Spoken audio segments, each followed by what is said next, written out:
Oh, yeah. Oh, yeah. Oh, yeah.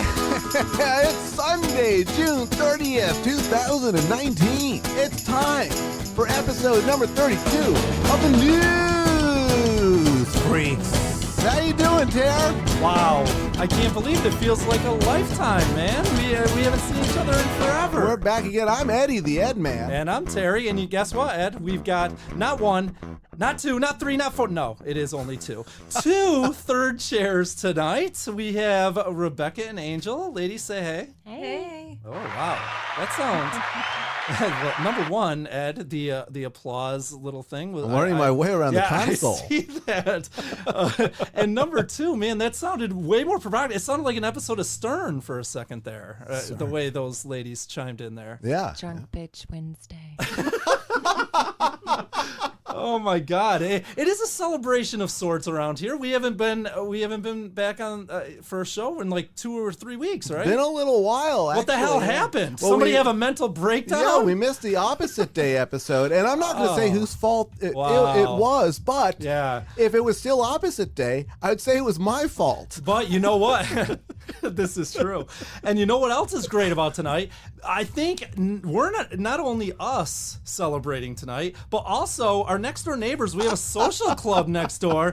They are really pounding, hitting the tunes and doing a little karaoke as well. I can see on the mic levels that it is coming straight through the microphone. So our listeners will just have to treat it like a little background music. Yeah, like just think if you wanted to party late night on a Sunday night, that you would be right here in the room with us. This or is next the place door. to be. That's right. This is the place to be. And we can't even call the cops on because these girls want to go there and party later. They are so ready. They've been brushing up on their Vietnamese and they are ready to join the party as well. Well, guys, welcome back. We missed you a ton, at least on my end. I missed the listeners a bunch. We see that you guys have still been listening in our absence. Yeah, that's right. The numbers are high. It's unreal. Like, how are they still? They're like listening to old. They're probably putting their children to sleep with it's the like old.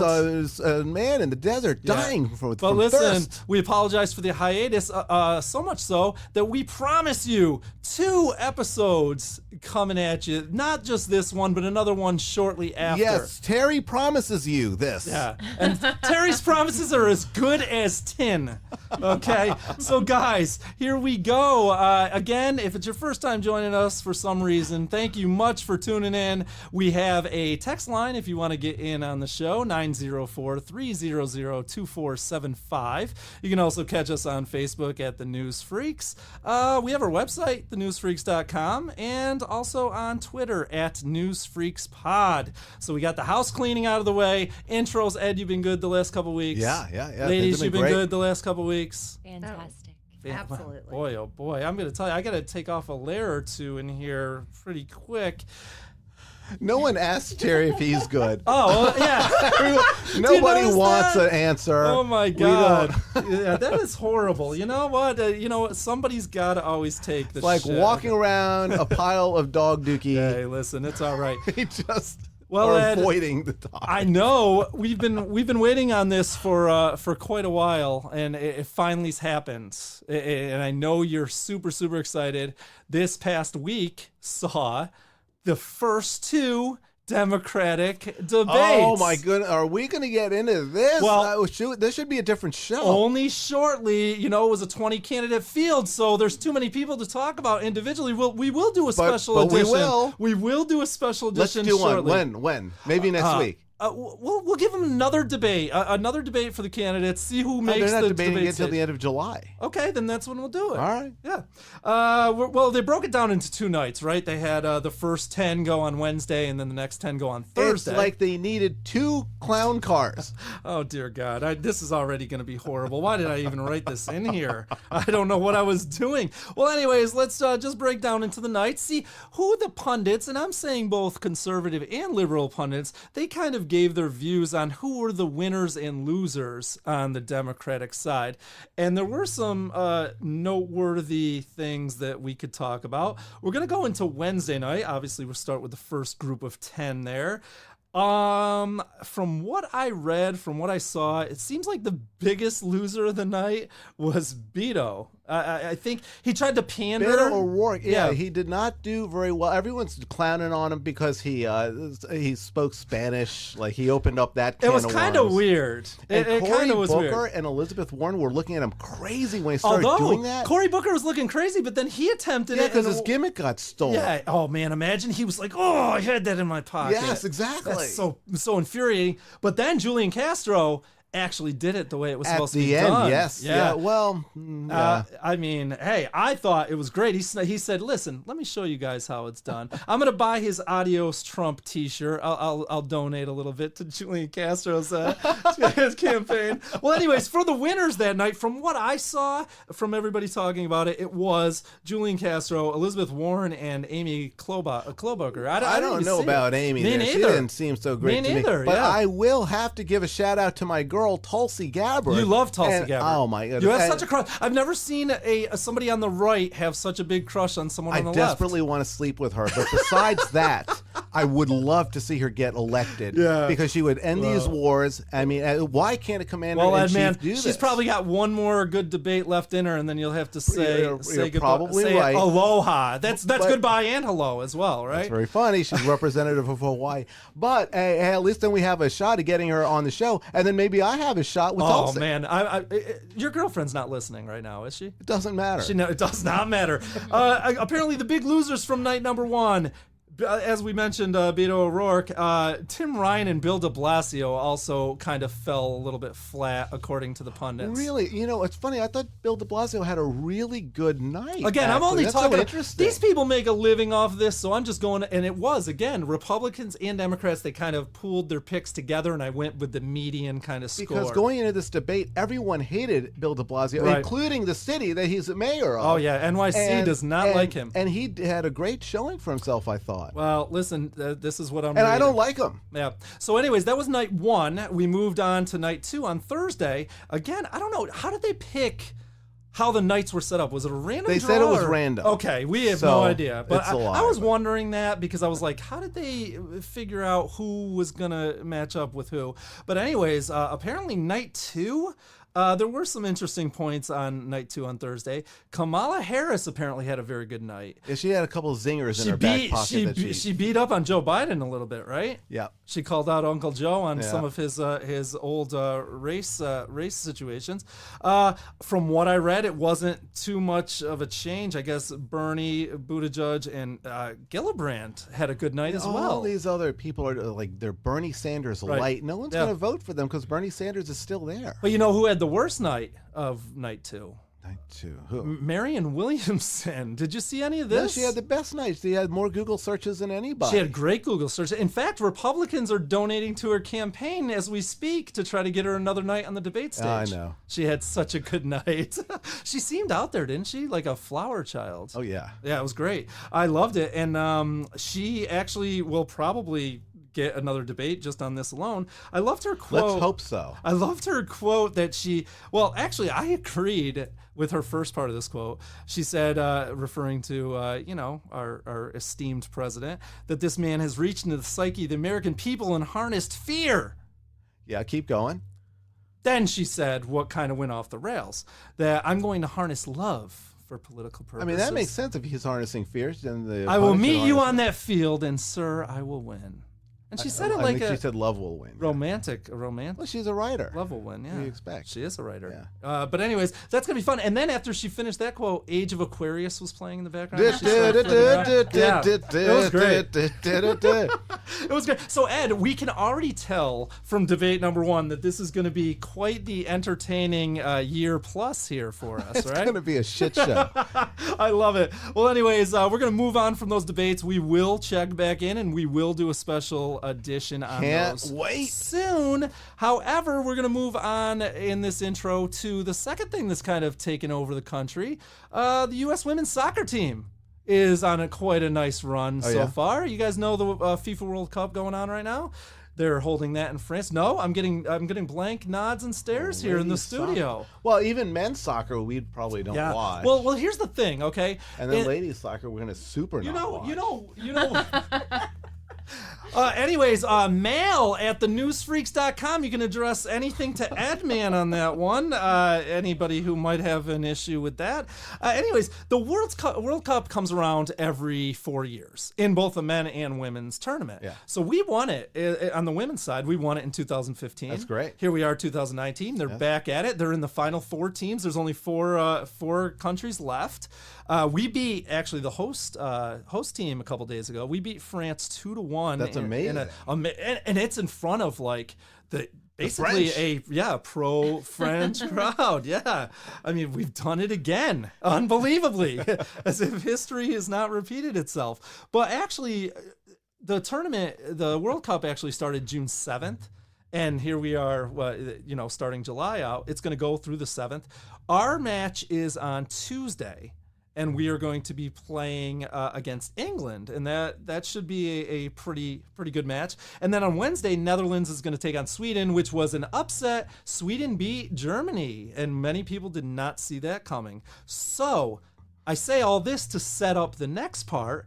And again, it's going to bring us into politics. Our midfielder there on the women's team, Megan Rapinoe. You see, she had some choice words for choice words for the Donald. Like what? When they asked her if she was going to go to the White House, Yeah. if they won it all. Yeah. I'm not going to the fucking White House. What? I'm not going. Really? Really, yeah. And her teammate Ellie Krieger stood by her as well, said, women you can't contain or grope anger you. And I'm going to stand by my teammate Megan on that as well.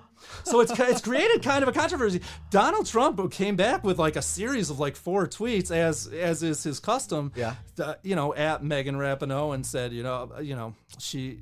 Oh, you no, can what read did he it. say? Our But listeners that's the can kind read of thing it. you should just ignore, in my opinion. Well, again, he can't hold himself back. Oh my God. So the listeners can look that up on his Twitter. But anyways, he did say they're invited. They're not going. And it's funny, as a follow-up, I know conservatives love AOC. She invited them to the house. Uh-huh. And they accepted that invitation. Oh my goodness. So here we go. Now, do you think Donald Trump is rooting for our ladies to go down in flames in the next 2 matches? I don't know. He seems like he could be a pretty petty person, but I mean, I think he's probably torn. Well, what was even funnier about this, and I'll ask the ladies to chime in on this in a second. Rapinoe in that match against France a couple days ago, we won 2-1. Yeah. She scored both goals. Oh wow! And wow. and on one of them, she gave kind of like a gladiator, "Are you not entertained?" pose. And it's gone kind of viral. The meme makers have gone kind of viral with that. You guys can look that up at home if you haven't seen it. I want to ask the ladies real quick, what do you think about that situation? Number 1, do you think our president is rooting against them? And number 2, do you think it's wrong for the ladies to come out publicly and say that they will not go if invited, which they have been invited? Trump, in his series of tweets, said, I will still invite them to come. Oh wow, that's great. Yeah. So ladies, come on in there. Oh, sorry, guys. They were actually in a makeout session on the. Right? Thank goodness we had the background music going on there. Otherwise, that would have been dead air, and that's no good. Oh, mercy. Not at all, but I'm hedging. Does my he need to comments. repeat the question there? Go ahead. It's a 2-parter, everybody. Okay, repeat the first question. 2-parter. Number 1, do you think President Donald Trump would be rooting against our ladies in that Tuesday match against England? Absolutely not. And number 2, do you think that our ladies should have been more respectful to our fine president? That's up for debate. It is up for debate. I think they have to kind of adhere to what they personally believe in. Correct. So if they don't want to go, they don't want to go. This but is true. The invitation's there. It is there. I don't know if it was. I don't know. And here's the thing that I'm wondering as well. I don't know if it would have been there if not for the comments by Rapinoe. Yeah, I agree. I don't think that he was tuned in at all whatsoever until he, saw what was said, and then it was like, oh, hey, who are you? Okay. Yeah, well, I'm going to still be nice and invite you.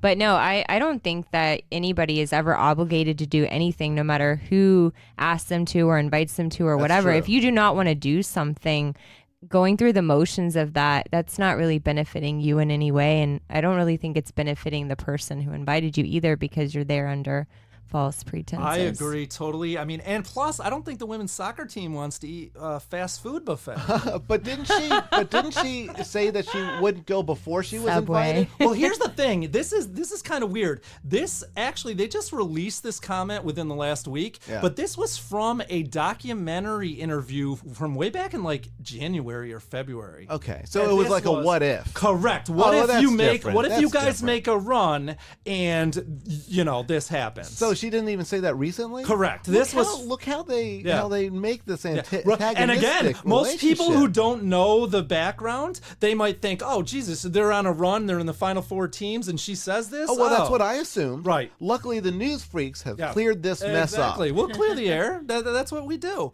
Well, anyways, guys, we have passed the intro. Again, we're psyched to be back. We got a great show. We're going to move it on down. Holy smokes. Well, Trying to put as much distance between the last story and this one as possible. I feel like we're into What next was week. that all- I feel like we're into next week. Just the hyperdrive was stuck in gear. All right, Edman. So we are, instead of the big story today. What? No big story? No big story. What are we going to do if there's no big story? Well, we've got everything's thrown off now. No, it isn't. We've got It's not. a big interview. It's going to be we're going to start a big sit down or a big interview session. Well, I like that idea, Me too. but who are we interviewing? We've got important. a great guest today. Yeah? To kick us off. We're going to welcome to the show right now professional golfer, trick shot artist, and social media superstar Tania Tare. Tanya, Yay! how are you? Hi, I'm good. Yeah, good. Now, Tanya, you have a staggering 209,000 Instagram followers. Ed, will we ever get that many followers? Yeah, I mean, probably posthumously. Now, Tanya, do you think it's a chance that we could borrow some or rent some of your followers? Now, don't beg, Tara. Come on, it's not a good look for us here. You can take my trolls if you want. Good. So we get the bots. All right. Hey, you know what? We are not too proud. We will do I'm it. happy with that. Well, thank you. I mean, engagement is engagement, so. Okay, this exactly is right. true. Engagement is engagement. Correct. This is true. Well, thank you so much for taking some time out of your day to before join we us. get started, I ought to ask her, just in case, Tanya, are there any questions that you get asked all the time that you don't really care to answer because you just heard it so many times? Like, give me a question that you're just sick of hearing all the time. I don't know. I feel like you might actually ask me this, but I always get asked how I started doing trick shots. The quickest way I can say it, and it's still kind of long. No, let's hear it. Let's hear it. Okay, this is my really short version. So, I never really was interested in golf, to be honest. When I was younger, I used to play tennis a lot. I was just really like a one sport person. A lot of the time, I just found a sport that I fell in love with and then stuck with it. And then I actually saw Tiger Woods' trick shot thing that he did for that commercial back in the day, and I thought that was like the coolest thing I'd seen in golf. I actually do remember that too. It was I think late '90s, early 2000s. It was a Nike commercial and I read somewhere that commercial was actually an accident. Like he didn't know he was being filmed. I know. I actually didn't know that until like a year ago when I read this thing about this article about it, and they were saying like they had this whole thing planned out, and then they just filmed them doing that, and they ended up using that for the That's really commercial. cool. And it's honestly one of the most like iconic things that has happened in golf, and it's like just a random thing that he did on the practice range. And who would have known that it set you on this path that you're currently walking right now? So odd. So I saw that. I learned how to do that because I just wanted to do that. Never hit a golf ball off the ground. Just always like I would go to a park because after I learned how to do the juggle part, I went to the park across the road to just try and put the ball out the air. Yeah. And I wouldn't even like hit the ball back. I would walk and go pick it up and then like hit it again and then pick it up and hit it again. So I like never hit a ball off the ground. Learned how to do that, did it, and was like whatever. I didn't touch a golf club for another 2 years. So that was when I was like 12. I hit my first golf ball at a golf range when I was like 14. Wow. Well, now that we got that question out of the way. Yeah. Was it true that you actually liked to juggle and you turned to this instead? Like juggle? Just juggle with like my hands? like with a golf club. Bowling pins or chainsaws or You mean like a clown juggle, Terry? Yeah. That is absolutely not true. Not true. I can juggle 3 balls. I feel like everyone can juggle 3 balls. Okay. I can't do anything remotely more than that. I'm also not even that good at it. I also never really tried to juggle. I used to when I was younger juggle soccer balls. So I think you can probably tell from a lot of the videos that I've done. Right. I'll incorporate random kicks and stuff everywhere. Mhm. So That- I was never trying to be like this freestyle, like soccer juggler. I just didn't want to be inside and wanted to be outside, and a lot of the time I played by myself. Okay, that makes sense. Well, anyways, Tania, you are fresh off a recent appearance on Tosh.0 on Comedy Central over there a couple weeks ago, right? Oh yeah, that was awesome. Yeah, That was tell fun. me a He's little- actually really, really cool. Do you think you have a career in comedy? I mean, the segment was hilarious. I mean, absolutely not. Why not? I think my sense of humor is very like particular. Like you have to understand it the way I say it. There's like a lot of sarcasm. Right. I think I have a dark sense of humor too. Oh, It's okay. not for everyone. Well, I thought Therefore, I don't think I thought the segment was great. I thought you looked like totally at ease with Tosh, and he must have been like just a total nut job to work with. Not gonna lie, I never watched it. I've actually never watched anything I've done on TV. What do you watch? Do you watch any TV, or you just practice all the time? I mean, I watch TV. It's just I get sent the videos, and I'm like, if you like it, then I'm good with it, and I just leave it. I can't watch myself on TV. I don't know why I cringe so much. You know what? It's uncomfortable. Ed and I should start doing that. We should never listen to ourselves again because we cringe when we listen back on. Oh, these it's so as well. bad. Yeah, it's horrible. But the thing is Yeah, that when actually. we do it, I think it's probably actually bad. It's not just us interpreting it that way. So Tania, you moved. When did you move here? After high school, right? You're born and raised in New Zealand.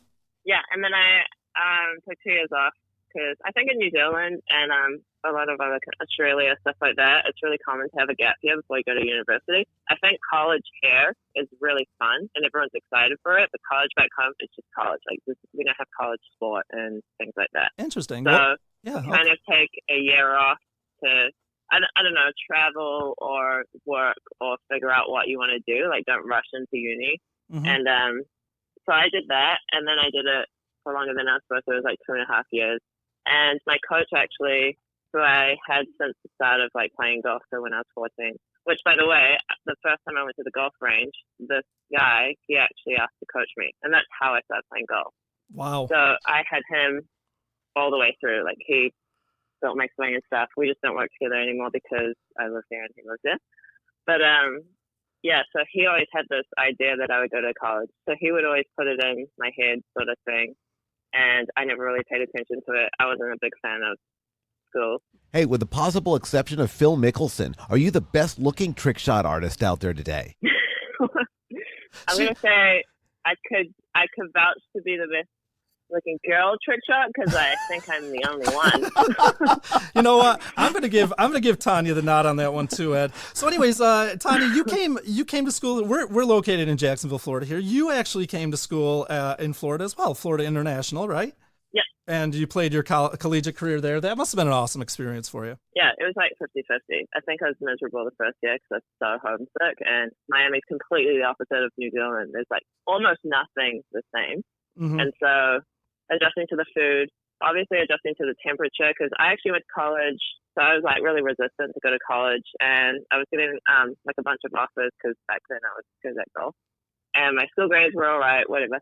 So I was I think I was just trying to avoid it because I didn't really want to leave home and stuff like that. I didn't know if I wanted to go to school again. Mm-hmm. And then I told myself, if this one college, God knows how I picked it because I had never been to America. I didn't understand the college system and like D1 and all that kind of stuff.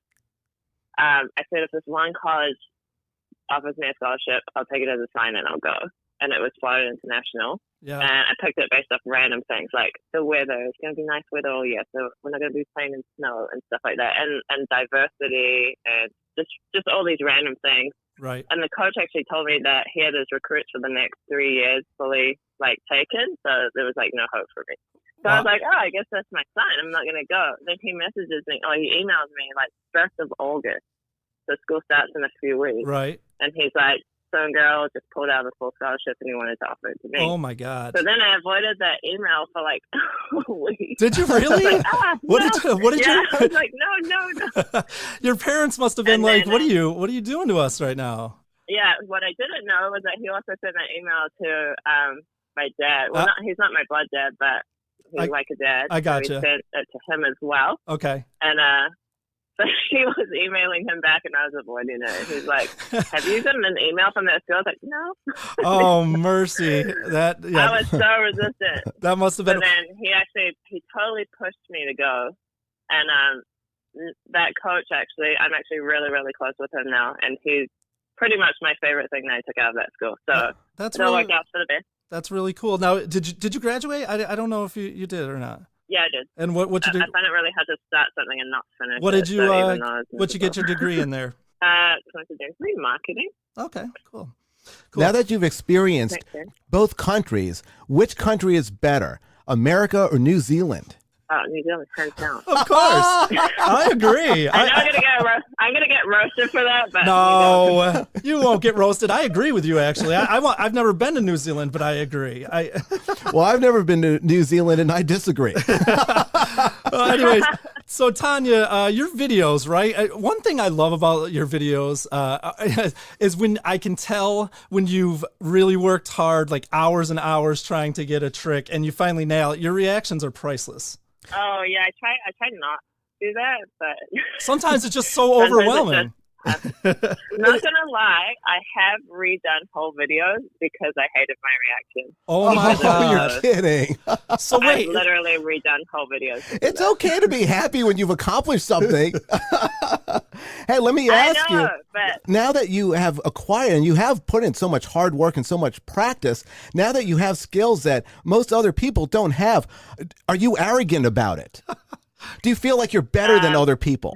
The weirdest thing is that I think, because I started doing live stuff recently, I don't do it all the time. Yeah. And like some days, I'm not gonna lie, I can have a day where I totally miss the whole time. Oh, no one's 100%. No one's on all the time. Listen, Tania, I'm going to tell you. It feels like it's almost like full days, though. It's like a day of never missing, and then the next day it's like, I can't hit it. I'm just like, what the heck is happening? Yeah. So I have to like keep that in mind. I think that's actually weirdly, on a deeper note, being one of the things I've been working on for my trick shots, which is weird, is just being my inner self-talk.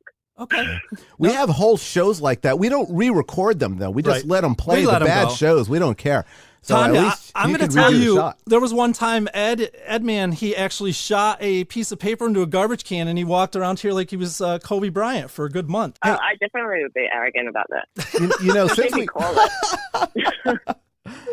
So Tania, I was curious when exactly you started posting your trick shot vids, and when did you finally say to yourself, like, oh, okay, the ball is rolling here, like something's happening with this more outside of the scope of what you thought it was going to be? Oh, okay. So in 2015, I had my third wrist surgery in like a couple of years. So I've had 2 wrist surgeries on my right and one on my left. Oh, wow. And because of that, there was a patch where I couldn't really practice and train because obviously all my goals were playing.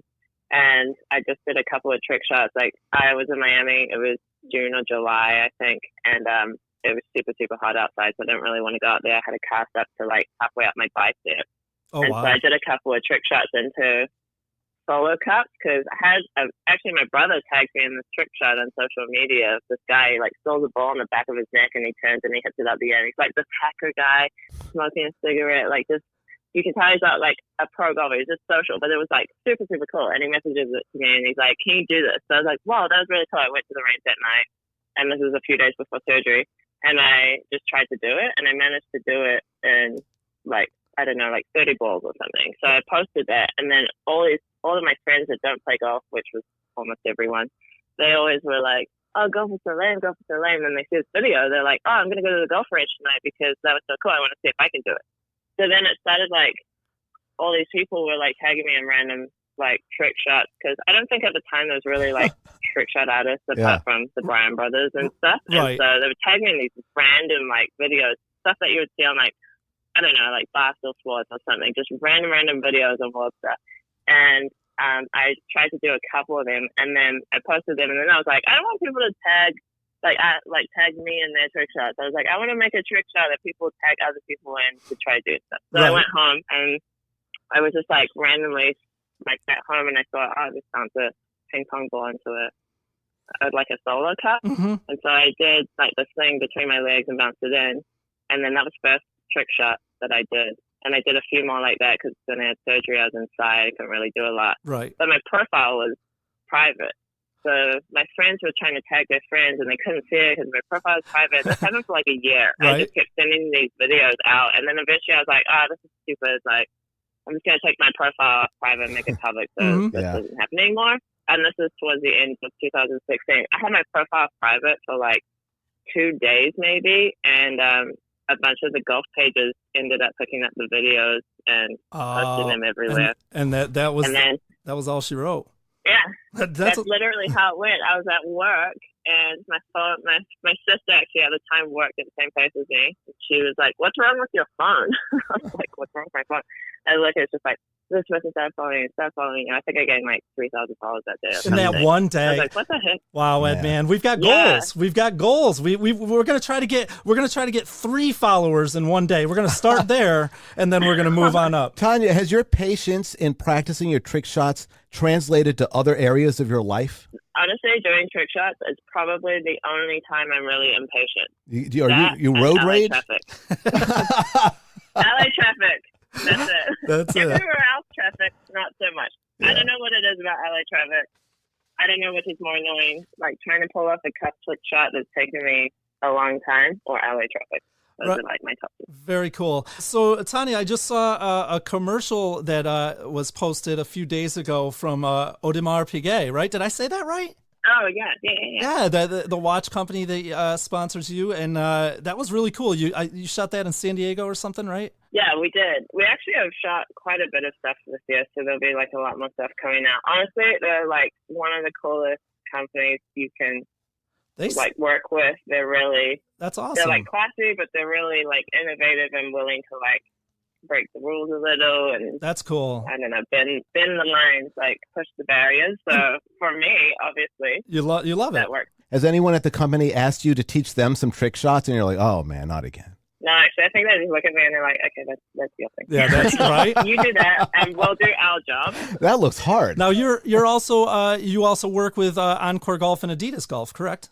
Yeah. Yeah, cool. Very, very cool. What Adidas as well is awesome for me as well, because they've got this big campaign that's been going for a couple of years now called Care to Create, and it's all about creative artists and stuff like that. So that actually worked out perfect for me as well. So that was like a really great I'm a big Adidas guy. I love almost everything they come out with. I like that song by Run DMC, My Adidas. Yeah. Oh, wow. That's a great song. I haven't heard someone bring that song out for years. Well, and we keep... I'm wise beyond my years. We keep in a crypt during the week, and then we let them out. I want to get this in case something happens, because I want to hear her reaction to this. So, Tanya, my father is a doctor, right? And he, one day, he's decided he's going to take up golf, as is the stereotype for doctors. And he got a bunch of golf clubs. So one day when he's busy, I go out back. I mean, I'm kind of younger, right? I go out back with one of his clubs, and I take one of his golf balls and I put it on the grass. And I say to myself, I'm going to hit this ball to the moon. And so I pulled back on the club and I hit it as hard as I could, and the whole world for a second just went red for a moment. And then I pieced together what happened. Somehow when I hit the ball came up and hit me right in the teeth. And to this day, I just went to the dentist. You know that, Terry. Yes, and my enamel in my front tooth is cracked because of the extreme coincidence of this ball hitting. Now, you do a lot of trick shots. How hard would it be to hit a ball as hard as you can and have it smash you directly in the face? What are the odds? That would honestly be the hardest trick shot I would ever have to pull off. I don't know how you did that. And one of the most dangerous, too. You'd probably want to have a mask or something. But that's a totally true story. All right, Tanya. There's a couple of guys I see, actually, they'll do something and they'll catch the ball in their mouth. They'll like hit it up to their mouth softly and catch it. I can't even do that because I'm like, my teeth. Tanya, we know we've kept you for quite a bit here, so I just want to do a quick little speed round with you, okay? These are going to be some questions that we wanted. They shouldn't take too long for you to answer. They came from a lot of our listeners as well as some friends of ours. So you ready for a little speed round, and then we'll let you get back to your life here. Yeah. Okay, you ready? Here we go. Yeah. I know you've answered this one before, but for our listeners, what is the favorite trick that you've ever done? Flip Cup 2.0. I actually named that trick because I was so proud of it. And that trick is awesome. And I love your reaction again, as I was talking about earlier, as you fall off. A legitimate. You fall reaction. off the ball and you drop the club. Yeah, you flip the ball up as you're flipping the solo cup off the table, and it lands in. And again, that looked impossible to me. Now, I know this is a speed round, but now I'm jealous. So, Tanya, if you do one where you hit yourself in the face, you need to call that the Freaks after the news freaks here. Tag you in it. Yes. Perfect. That's my creative inspiration. Oh, God. Please don't attempt it, Tanya, please. All right, here we go. Favorite food and favorite cocktail. As listeners know, I enjoy a cocktail or a few every single day. So what's your go-to cocktail, and what kind of food are you into? So cocktail changes all the time. Recently, I've been a big fan of just lemonade and vodka. I think it's because I'm in Arizona and it's hot. Oh, yeah. Favorite food? Definitely ramen. What's your favorite flavor of ice cream, if I can get personal for a moment? This one I always get crap for. Orange chocolate chip or lime. That sounds delightful. All right.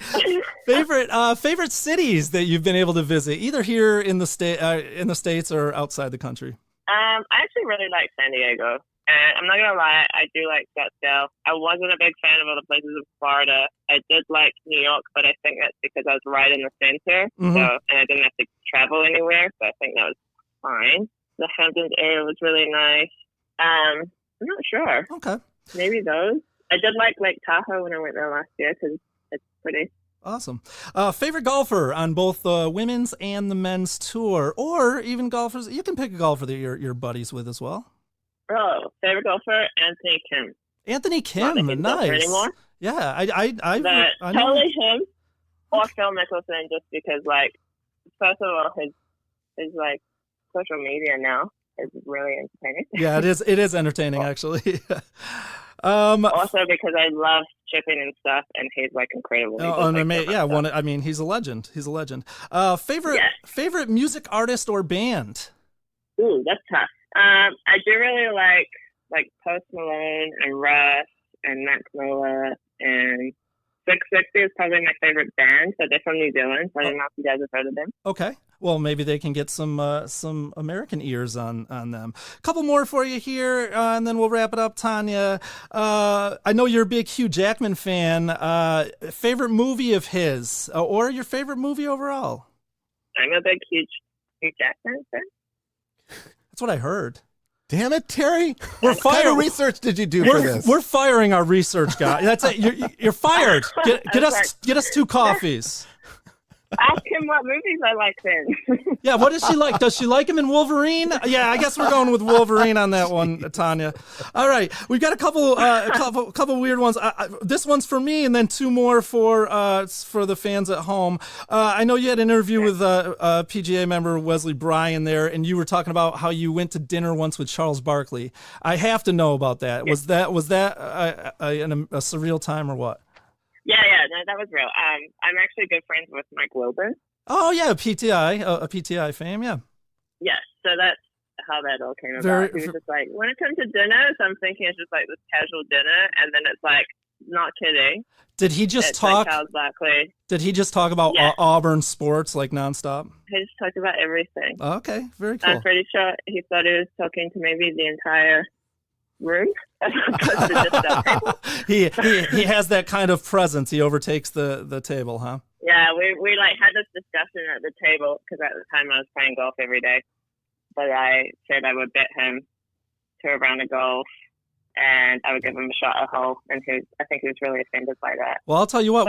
When you talk about good golf swings, I mean Charles Barkley has to be right up near the top of the list, doesn't he? He's decent. So I was like, I didn't know. I'm not that familiar with how he plays. So I was like, I'll give you a shot at hole. He's like, you're crazy, like all this stuff. And then I was like, okay, well, he's like, you'll never win. And probably that'd be really hard to do in a match play scenario. So I'm like, what's the last few scores you shot?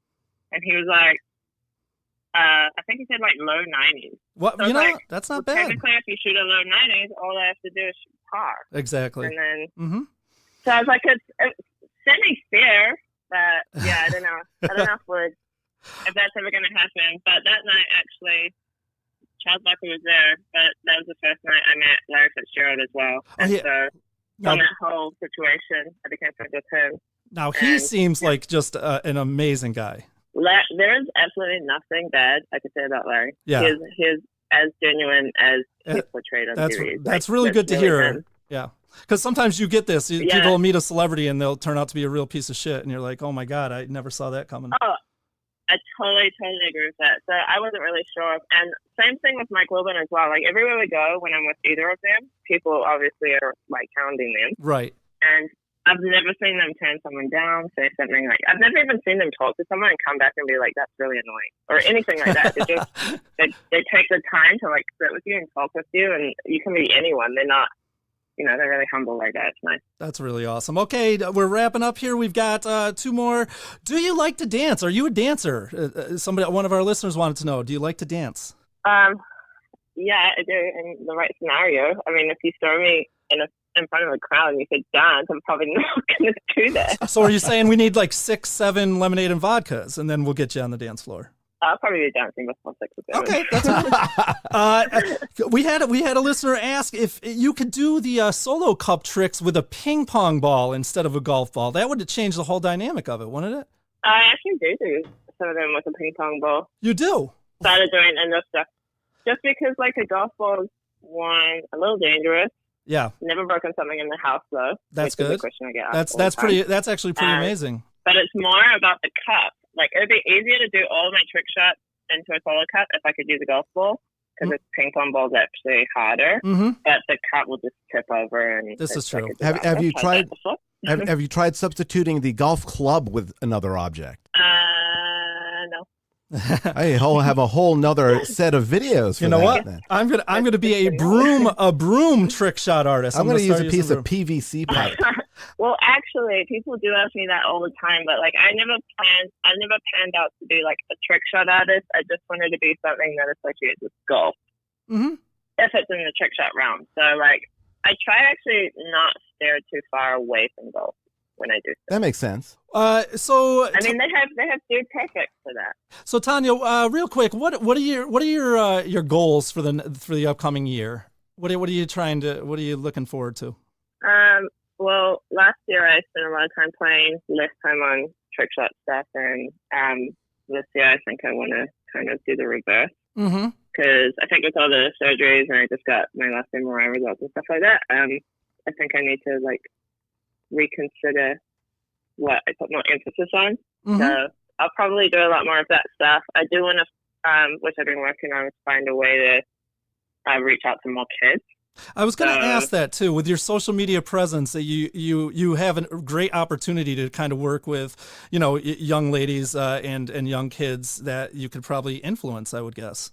Oh yeah, 100%. I mean, a lot of the good things that have happened in my life happened because I play golf, or because of someone I met through golf, or something to do with golf. And I obviously wouldn't have even looked at golf if I didn't see something out of the ordinary to do with it, like Tiger Woods doing that trick shot. And I've had a lot of parents and kids as well just tell me like that they want to play golf now because they feel that, or whichever it is, and their parents are really happy about it and all that kind of stuff. So I don't want to use the word like responsibility, but I do feel like because I have this opportunity to do something with it, I do want to do something with it. And so I've actually been talking with my management about how exactly I'm going to go about that. Right. But I do want to, as much as possible, like give back to golf.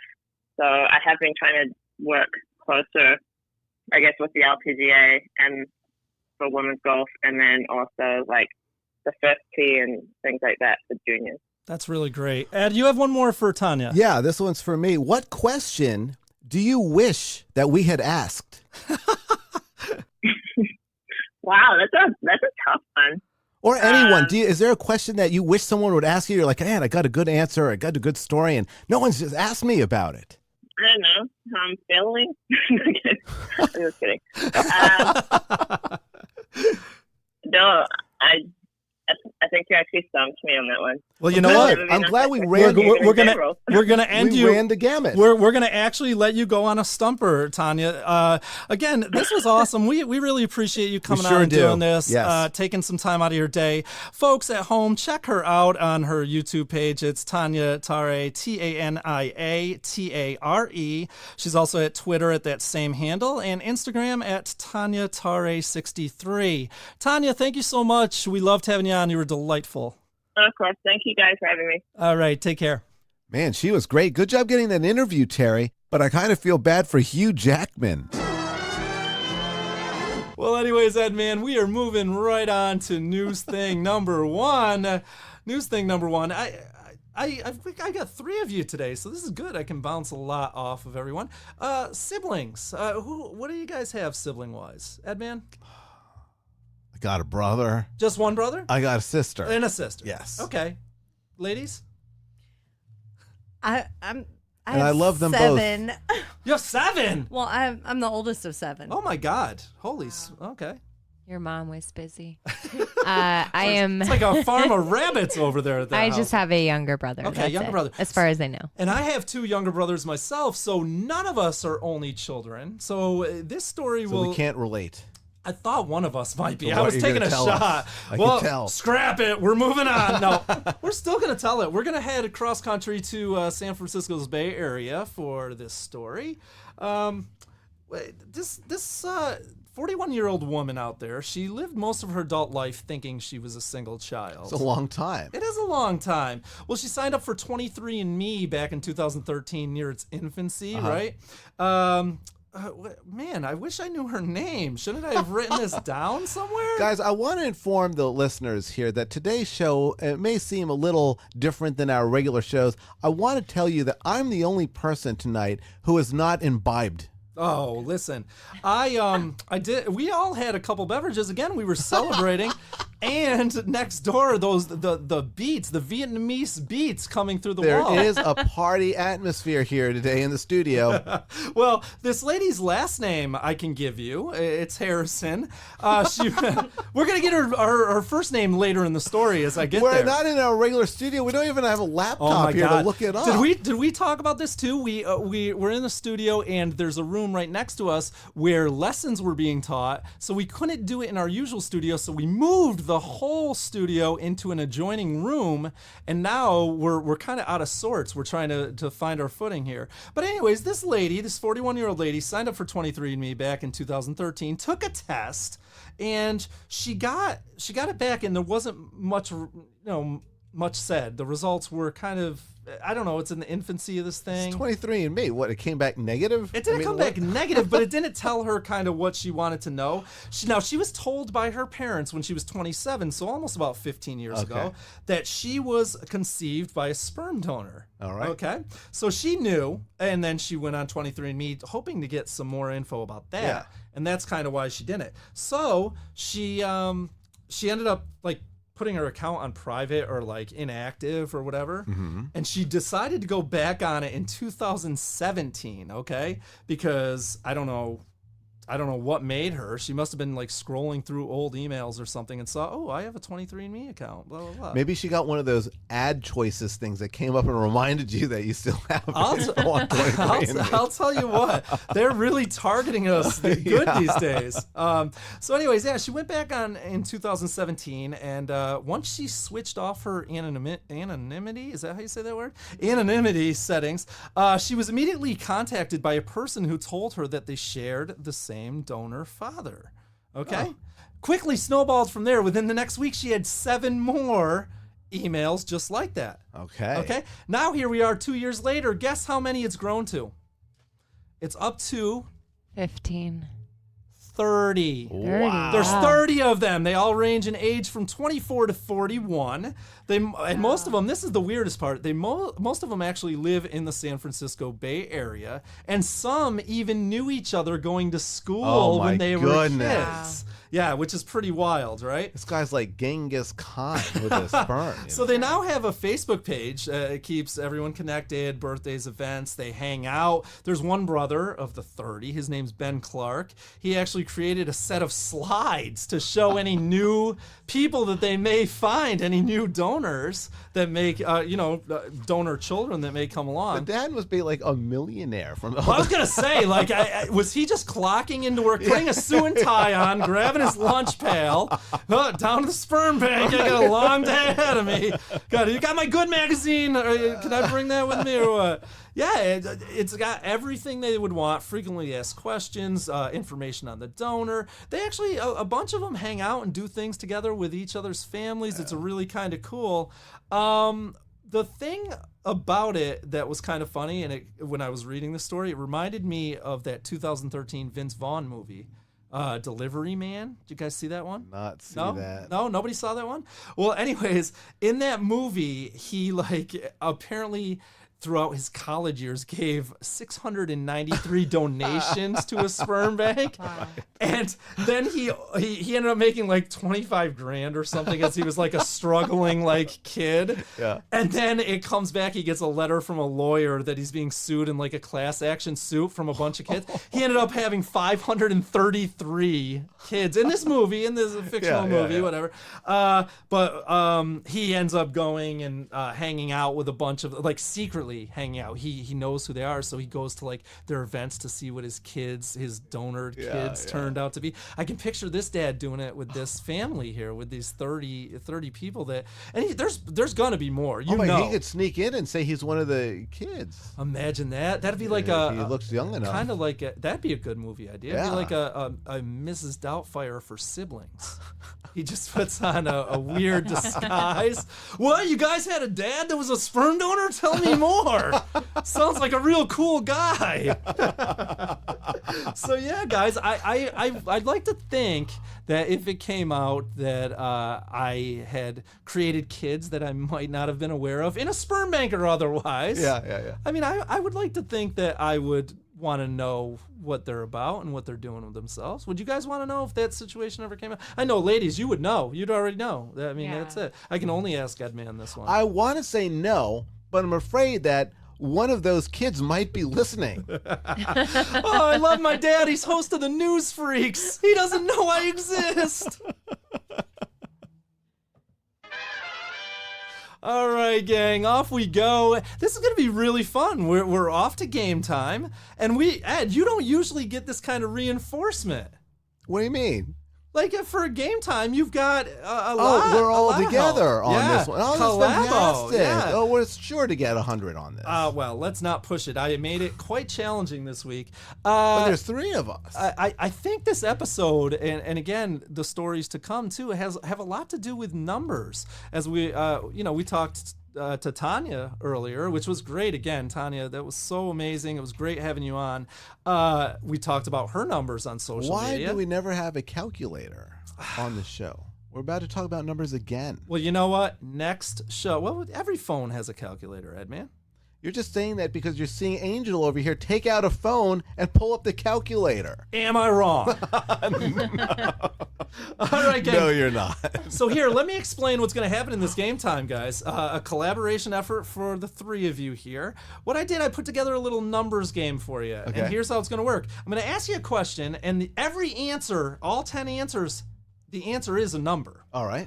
But what I'm going to do, obviously, I can't expect you to nail the number right on the head. I'm going to give you a little bit of a leeway. I might say, oh, you can come within 5 either way, or 10 either way, or 15 We got either way. leeway. You're going to have leeway. You will not have to nail the answer, but the leeway will be determined by me because I wrote the questions and I will be the keeper of the... I don't think we'll need it. Oh, what? You're going to nail everyone right on the head? Yeah. Okay, guys. Well, I'm excited. Wait, to can we see how use a this goes. calculator? No, you won't need a calculator. Oh, okay. Every You answer don't is need just it. a said that. Okay. I won't do any math questions, nothing stupid like that. All right, here we go. These are actual questions with an actual number answer. Easy peasy, lemon squeezy. All right, let's kick this thing Never said off. that. No, you just did. Question number 1. How many number 1 hits have the Beatles had on the U.S. Billboard charts? I'm going to give you 5 either way, a leeway of 5 either way. How many number 1 hits have the Beatles had on the U.S. Billboard charts? It's got to be like 1 for each kid that dude donated. Well, you can say it. Use your mouth. No. You guys put your heads together. I won't say it until I say a Regis-style final answer. I have no idea in the world. Is that what you think? Do you know gonna, somehow? I'm gonna guess 12. I'm going to guess 7. That's my guess. Okay. And Angel, what was your original? I want to say 15. My mom was a big Beatles fan, Yep. so. So you guys have to come together as a one answer for the team. Oh my goodness. I just remembered. I bought an album of forever ago labeled number 1s, and it was Beatle number ones. So it must have been at least an album's worth, which is a minimum of 10. So maybe she's right for once. Maybe it's like... Thanks, Ed. You said 15? Yes. Well, why don't we go with that then? Okay. We're going with 15. Final Wait answer. a second. And what's our leeway? Wait, were there 5 two? either way. I Okay. can't remember if there were 2 albums worth of number ones. I feel like it was a double disc. Yeah. I know what you're talking about. Snap! Here we go. Dun-dun-dun-dun. It's definitely 15 or higher. All right, let's go with 15. Correct. It was 20. You guys barely got in there. Good job. 20. So it was a double, probably. 20. Listen, guys, that is still the all-time record for number 1 on the U.S. Billboard charts, followed by Michael Jackson, Janet Jackson. Well, I'm gonna go through that in a second. But the very first number 1 they had was "I Want to Hold Your Hand," and the very last That's was a good song. The very last was "The Long and Winding Road" for you Beatles fans out there. That was 20. It is the record still. Number 2 on the list, Mariah Carey with 18. Oh, wow. Yeah. Next, a tie with 12. So it kind of drops off a little bit. Madonna and Michael Jackson are next at 12. And then we have 3 at 11. Rihanna, the Supremes, and Whitney Houston with 11. All right. Lots of ladies. It is lots of ladies. I like it. We've got a very estrogen-laden show today. I like it. Yeah, what are we going to do? I don't know. So outnumbered. I'm so nervous. My palms are sweaty. It's soaking right through my clipboard. I've been passing notes back and forth to the girl. Do you like me? Check yes or no. Yeah, I got it. I know. I've gotten a lot of no's on those notes. They haven't passed them back. I though. know. That sucks. Well, anyways, guys, you barely snuck in with the correct answer on number 1. Let's keep it going. Question number 2. Prominently displayed on all bottles and cans. By the way, you need to get this one exactly right. Okay. Prominently displayed on all bottles and cans, Dr. Pepper is famous for having how many flavors? Oh my God. Dr. Pepper has flavors? It's on every bottle and can of Dr. Pepper. It's a famous slogan, and I can't give you a leeway on this because it has only one right answer. Well, you girls try, because this is going to be a blind guess for me. I didn't even Why do I feel like it's 7? I know. I feel like it's 7 too, but I feel like you have to drink Dr. Pepper to know this. Yeah. And am I tasting? What am I tasting? Cardamom? Ugh. I'm not Gordon a pepper. Ramsay You're not challenge. a pepper. Why don't you not be a pepper too? That was All a right. slogan as well. What are you going with, ladies? Edman doesn't know. Okay. She says 7. I think that sounds like a nice guess. Okay, well, unfortunately on that one, you're a little short. It is 23 What? flavors, Dr. Pepper. I almost listed them all, but you can look that up on Google if you want. This is kind of funny. They started 1 year before Coke. Dr. Pepper was 1855, Coke was 1856. And according to legend and lore, and I don't know if this is true, the recipe is kept in 2 separate safe deposit boxes in 2 different banks in Dallas. Each containing 3.5 of the different flavors. Oh no, how many did it end up being? 23. 23. Okay, so I need the calculator for that. Oh, 11 and a half. God. Yeah, you got it. 11 and a half. Yeah, you're good. Oh, You're I good. got you. All right, moving on to question number 3, gang. How many Best Director Oscars has Martin Scorsese won? And I'll give you a leeway of 2. Ew. Man. You're like, we're going to need more than that too. Best Director Oscars, right? Correct. 1, not way. nominated. No way. Because I don't know either. It's actual wins, not nominations. Correct. Actual wins. All right, Yep. well, let's see. What movies do we know the man I'm made? gonna and guess then we'll just 5. count each one of them as 1. Did he do that Serpico movie? Serpico? Yeah. No. Okay. I don't Well, we think, won't I don't count think he that. can tell you. Did he do the Godfather movies? Then that would be 3. Well, 2, because nobody liked the third Wins one. though. Wins. So Director wins. I'm going to say 2 then for that. Okay. We have a leeway of 2 though, so. We have okay. And then what else did he make? He's a famous director. Very famous. How can we One not of the know most this famous. information?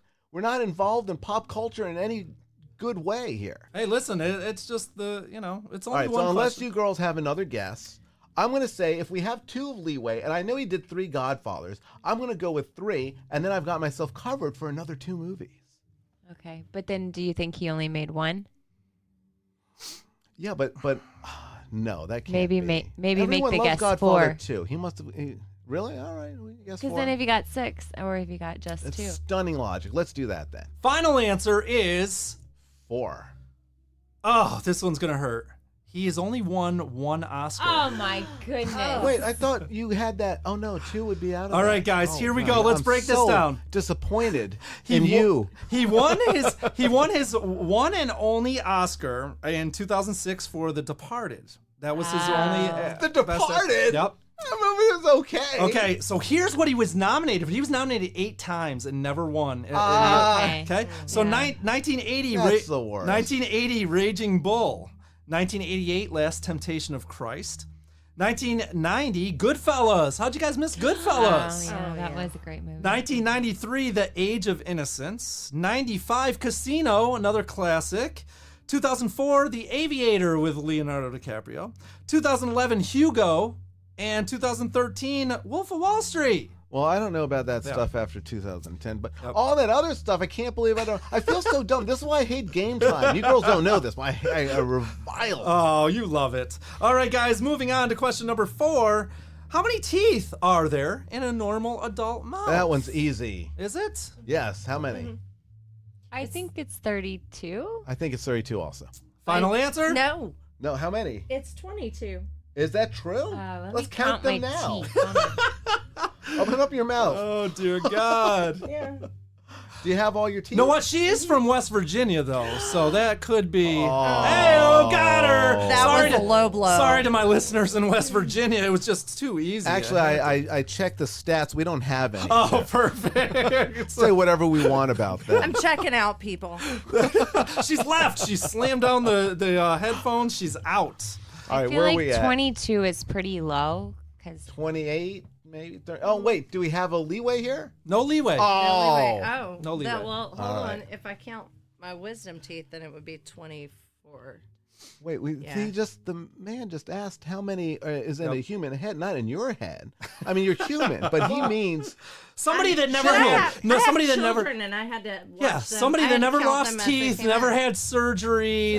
I'm counting 17 on my bottom, Yep. and I had my wisdom teeth removed, so that would be 19 on just my I want you to bottom. count, oh, we can't use a calculator. guys. I just You know what? used I'm gonna stop this madness right now. You both had the right answer right off the bat, and then you got talked around it. It's 32. Come Yes. on, guys. Jesus. Yeah. Woo. She's like, Thank God we she's don't have like- 22. She's She's like, God. I don't have have an that many, extra so that small can't be mouth. the answer. Okay, Ask her guys. how many bones are in a human body. My God. That's let's like 263. So- Okay, so we got it right. Yes, I'm giving Okay, it to you. yay. We got 8 incisors, 4 canines, 8 premolars, 8 molars, and 4 wisdom teeth. That's it. 32, guys. She's like, well, my wisdom teeth were removed, so 32 minus 4 is 20. That's how many. oh, He No, she means said everybody she in the said world. 22 though. I'll tell That's you- really yeah, low. That's really low. That's really low. That's Hey, listen. hillbilly Well, teeth. like Tara said. Sometimes you get exactly. Question number 5. all that soda pop. Here we go. Question number 5. How many hosts? And I'll give you a leeway of 1. Okay. Either way. How many hosts have there been in the history of The Tonight Show? Oh my God, I should know this. Okay. Only a Where leeway we of at? 1. That's it. Right? Mm-hmm. Let's say Okay. that we have the first dude, whoever that dude was. Yeah. So Johnny Okay. Carson. Then the next dude, I know we have a guy named Steve Allen there, right? What? And Steve Allen? Who? And we have Johnny Carson there. Wait, Jack Parr? Is he there? Don't Okay, look so to let's me. do You guys are 3. working this out together. Well, I'm looking for the tells. listeners at home are also Okay. working it So out if they're that's not 3. looking at their cell And then phones after here. him was not Letterman, was Jay Leno. Now, when you say hosts, you don't mean guest hosts. I mean, or, it's full-time hired hosts, not guest hosts. Okay, yeah. now let me ask: if Joan Rivers was ever there, She would not count as part okay, of the great. list. Okay, cool. And then we had Conan O'Brien for a second, and now we got this dude, Jimmy Fallon, right? So that is 1, 2, 3, 4, 5, 6. I've lost count. Did I count the 3 guys? Well, we yeah, have the guy leeway. before. So that is what I'm going to say. Okay. Have there any? Final answers? We Input feel there? good on it? I'm just going with Ed. Edman, Okay. 6 is Yeah. king, huh? Yeah. Boy, oh boy, Ed, man, you nailed it, and you got all 6 right. Yeah, Nice. you got all 6. It was Steve Allen started, Jack Parr, Johnny Carson, Jay Leno, Conan, and Jimmy Fallon. Woohoo! That was pretty Good nice. job. That was really nice. Finally, maybe now get some damn respect. He's like, I love Game Time. I did so good. Game Do you guys Time's hear great. me tonight? All right, question number 6. I've always loved Game Time. Question number 6. I'm going to have to give you guys a leeway of 10 on this one. Wow. So this should be, yeah, it is The a lot. number must be in the hundreds. It must be. How many people sang on the 1985 song "We Are the World"? Oh, Lord. I don't expect you to name all of the singers. Well, we clearly. have Michael Jackson. No, you'll never get there if you try to we name the have that singers. dude from the Beatles, right? We have the Beatles. I just We need you had, to. I just remember it was a Funny stage Phono full. on Yeah, it that? had to be at least 60. We are the world. At least 60. It's We 60, are the but I only heard children. like 3 of them. No, Yeah. they all We have are equal the parts. ones that make a brighter day. So let's start. Pretty good, Tare. See, you guys should have done the Karaoke, karaoke next tonight. door at the Yeah. Vietnamese place. Do you Yeah. think they like that? Yeah, they'll like it. Hey, this is a little something by USA for Africa. They'll like it, but they won't understand it. This is true. So, guys, I'm going to need an answer within 10. You got leeway at 10. That gives you 10 a is nice a little lot. cushion. I mean, we did have 2 rows. Were there 2 or 3 rows? Maybe I there feel were like 4 there was rows. 3 at 10, least. 10, 20, 30, 40. I'm saying 20. That's a at lot of riser, people, though. So I'm thinking 60. Yeah, I think 60 is safe. I'm for the record, I'm thinking it's probably less than that. I know there were a lot of people up on that sucker though, so I'll defer on that. Yes, but Fine. I need a final answer from the team. I'm thinking it's less, but I don't know. It's been a long time since I It saw has. that. You know? I know. I'm bringing it back a Unfortunately, little because bit. it's such a nice song. Yep. You know. Yep. So it's a kind of a. Does anyone know who Gem and the Holograms are? It seems to me like a song that would be on that show, but it wasn't. It was a real. It was a real song. All right, go ahead. I just need a number. Final answer. Final answer? What'd you say? 60. 6-0. Can't give it to you guys. It was 45. Edman was 45 right. is good, Yeah. though. That's a lot of people. It is a lot of people. people. It is a lot of people. You know, that song actually went on to win 4 Grammys, Record and Song of the Year that year in 1986. Yeah, they really liked it. I mean, it was a good song. It seemed kind of maybe It was cheesy a little bit. heart-wise, it deserved it, but Yeah. musically, probably not. Oh, best pop performance by a duo or group. The duos are like, wait a minute here. I think we got the shaft this year to USA for Africa. Is that really was- what it was for? Yeah. Yeah. Well, no, they won 4 different Grammys, but that Duo was one or of them. group, you said. Correct. Okay. Duo or Well, group. that's- They also won Record of the Year, Song of the Year, and they won some other crap that I didn't even write down there. It was like Best Music Video or Did something. they come out with any other song? Was there a B-side to that? USA for Africa did have a I don't know if they did, but you know the funny part about that song too, it was written by Michael Jackson, Lionel Richie, and they wrote it in like less than 2.5 hours. That shows. Yeah, I mean, hey, they won. Look at all the awards they won, and look at how many people they fed in Africa. Well, with it's that. a nice song. Yeah. All right, guys. Moving on. Let's see where you're at so far. You've got you're 3 right, 3 wrong. That's not too bad. That's pretty damn good. Yeah, you flip a coin and get that. Well, let's flip a coin and get on the right track here. Oh boy, I can't give you a leeway on this one, guys. All right. How many kids do Kim and Kanye have? Oh, I was hoping you were going to say the Octomom. I was hoping you were going to ask about the Duggars. That would have been a good one because that went 17, 18, 19, 20. Blah, blah, blah, Yeah. blah. I think they have 2, a boy and a girl. I mean, I feel like every time I turn around, one of the Kardashians is having a kid or is pregnant. So I Yeah, don't know but Kim one and of them from the Kanye- other. Kim They and Kanye. they have the baby that's a girl. And then they have the other That's- baby. Isn't that I guess baby's name that's- North? But didn't one of them Mhm. slip? And then Under there's a wheel. another one that's I think a boy, but I don't remember his name. Mhm. But there's no leeway. I don't think that she got But pregnant I can again. only think of two. All right, Yeah. we'll do 2. All right. Atlanta. Unfortunately, guys, it is double that. We've got 4. How do they have 4 kids? When Happened did quick, that didn't it? happen? Happened quick. What? So I think these are that can't be a yeah, fact. it's unreal. North, south, east, How and time west. flies. It Oh. does. It happens quick. Like I Yeah, said, every yeah. time he turned around, she was pregnant. I mean, North was born in 2013. He is the oldest. Oh, Or that's she a is boy? The oldest. I'm Oh, sorry, okay. she is the oldest. She. And then next was Saint in 2015. He's the oldest boy. Then in 2018, we had Chicago. They call her Shy for short. And then they just, in this past May, last month, they had Sam. You remember Sam? No, I sure don't. Yeah. No. What's So- Psalm? Is Psalm a boy? Like Psalm, like from the Bible? Correct. P.S.? Yeah. Okay. Yeah. Is Psalm a Psalm boy name. or? Yeah, they have two. They have 2 of each. Two boys, 2 girls. Wow. So they have North and Chicago girls, Saint and Sam as the boys. Yeah, 4 guys. Happens quick, doesn't it? Like a village. Does, Yeah. Okay, guys, it does take a village, didn't it? Some presidential candidate said that once. Here we go. And never again. Question number 8. Okay, guys, I'm going to give you, because I know we don't have, I'm going to give you guys a nice little leeway on this one. In fact, I'm going to give you guys 15 as a leeway on this one, okay? All right. Up or down 15. In 2001, Barry Bonds set the Major League Baseball record for home runs in a season with how many? Now, you guys don't know baseball. I'll give you guys a hint. Yeah. There's 162 games in a season in a baseball season. He set the all-time home run record. There is an asterisk involved in this because they thought he might have been juicing with steroids. Right, But right. this is the record. It is in the record books. How many in a 162 game season Barry Bonds set the major league record for home runs with this many? I'll give you a 15 leeway either 15's way. a lot. All right. I don't know jack snot about sports, but I do know that a good average is actually, it's like 50%, right? And so at 162 games, just say that he hits the home run half of those times. How many is that? 81. But there's no way that a man could do that. That's how Yeah. many times you hit the ball. Yeah, but I think Mark McGuire broke it. Maybe I can't even remember because I'm not a sports fan, but maybe 6 years ago or so with 62 years. or something. Mark McGuire would love to hear that. 6 years ago. He's gonna be hitting you up on social media like, oh, what was that nice Well, but girl in the news? what was the number that you remember, though? 62. 62. Yeah. So imagine Mark McGuire juicing. Mm-hmm. Wait, maybe Mark McGuire did juice. We have no idea. don't know. But He did. He did. Okay. He did. So then that's probably about the same.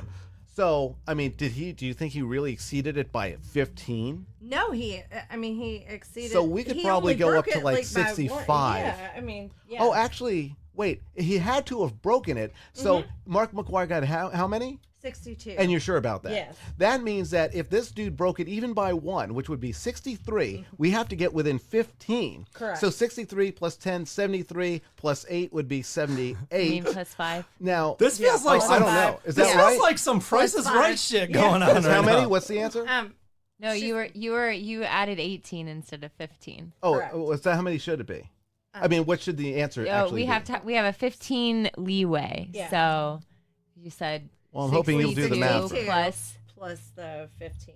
Well, I'm not trying to Be learn math. Just tell me what the 77. answer is. I don't know. You're here trying to talk me I through need the answer. I need a final answer, guys. We get- All right, let me do it again. What is it? Mark 62. McGuire? 62. Okay, 63, 10, 73 plus 5, 78. There you go. Then we have 15 plus on top of that. We're going to be good. I'm going to say 78. I like how you guys talked that out. That is correct. Good job. The answer was 73. Wow, Barry Bonds at nice. 73.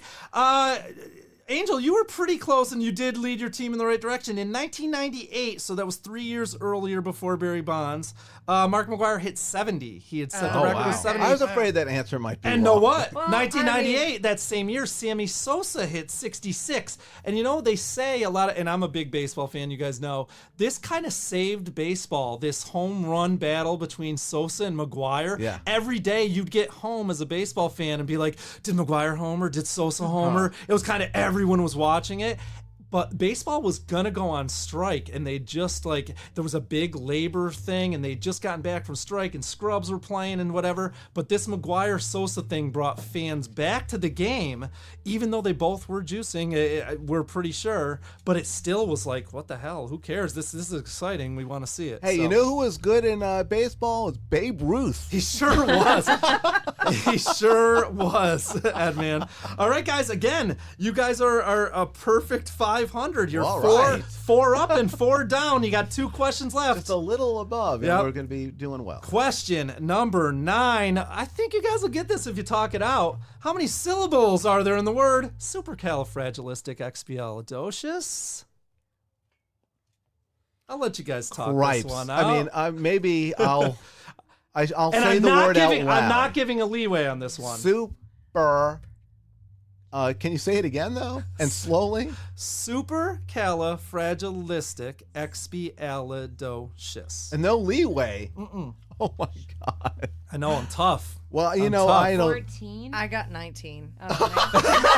Oh shit! Okay, must Oh, But that big was- difference. I was going to leave it up to the girls, but now I'm afraid to do that. But I'm doing the old method from You know what we should old do? school Oh my God. education. We Somebody's should break doing it Common down. Core and somebody's Yeah. doing the old nuns. I mean, we don't know. Well, I'm going to use phonics here, so let's do. Oh, yeah, I got 14 again. She got 14 twice. We're now. gonna go with what And you consistency is good, said, 'cause right? it's like rubbing.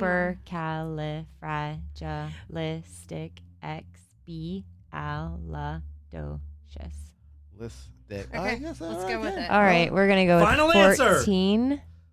14 is correct. Oh, thank God. Good job, very Rebecca. nice. Okay. You Nice. guys, now all you have to do, there's no way you can lose this contest, but if you get this right, you'll be 6 up and 4 down. It sounds a lot better than 5 up and 5 down, Yes. doesn't it? So let's do it. 10, question number 10. I'm going to give you a leeway of 1. I shouldn't. I should make you get it right. Okay. But I'll give you a leeway 1. How many Harry Potter books are there? And now, funny story. I was in a bookstore with this girl that I liked, right? And she liked Harry Potter, and so she buys a Harry Potter, but stood in line and everything for one of the Harry Potter books. I wish I could remember which one, but anyway.